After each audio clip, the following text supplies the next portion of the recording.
Now, one Republican congressman who has met with constituents just yesterday, as a matter of fact, and has 2 more events scheduled this week.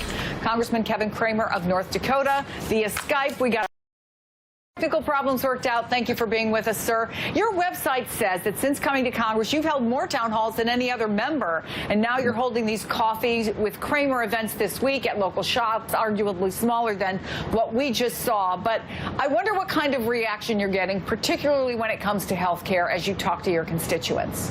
Sure. Well, thanks for the opportunity, and thanks for your patience with our technological difficulties.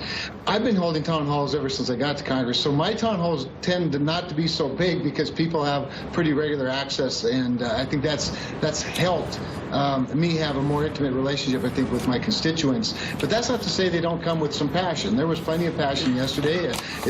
Based on what I saw of Rod's group, similar breakdown in terms of people that support the American Health Care Act, those that like Obamacare. But their concerns are what we've always heard. They want to make sure pre-existing conditions are covered. They want to make sure that, that the lifetime limits aren't put back on. There's a lot of misinformation. There's a lot of hype. And it just presents me the opportunity to straighten some things out and then to learn some things from my constituents. And it's a very rich experience for me. Yeah, let me ask you about some of the things that are out there, because I think one of the biggest ones is this $8 billion that got a lot of people, a lot of Republicans on board to deal with pre-existing conditions. I have yet, however, to see an independent analysis that suggests it's going to come anywhere close to being able to deal with pre-existing conditions. What do you say to your constituents? Well, first of all, that $8 billion is the most recent $8 billion. There's another $130 billion that's part of, state grants that are part of indivisible risk pool. It gives tremendous flexibility to states. But I think the most important thing to point out— But still, the analysis I've seen is that even that combination is not enough to cover pre-existing conditions, which obviously has sparked a lot of emotional response by constituents all across the country.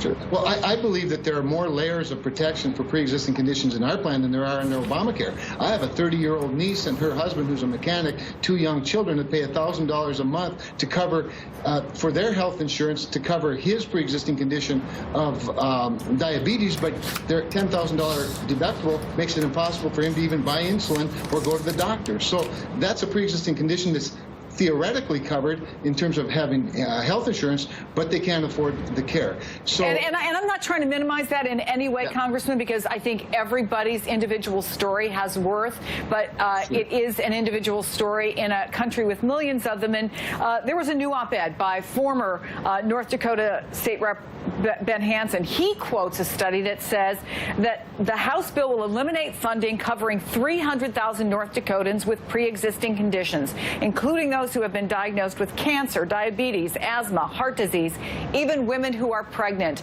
Can you assure your constituents that he's wrong about that and that study is wrong about that? Absolutely. First of all, North Dakota is made up of 700,000 total people.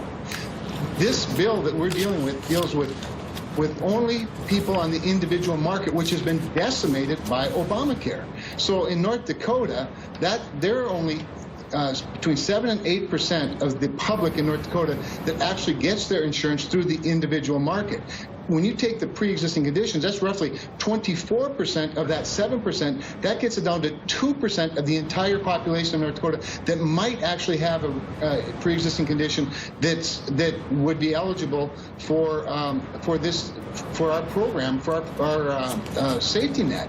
And when you take the safety net that we're providing, which is tax credits, refundable tax credits, this is something I had to point out several times yesterday, and in addition to a thriving market, in addition to, of course, the $138 billion of flexibility dollars for states to fashion programs, I think we have many more options for people with pre-existing conditions than Obamacare, that provides one or in some cases no options that people can afford to have. It will be interesting to see how the Senate version looks compared to what we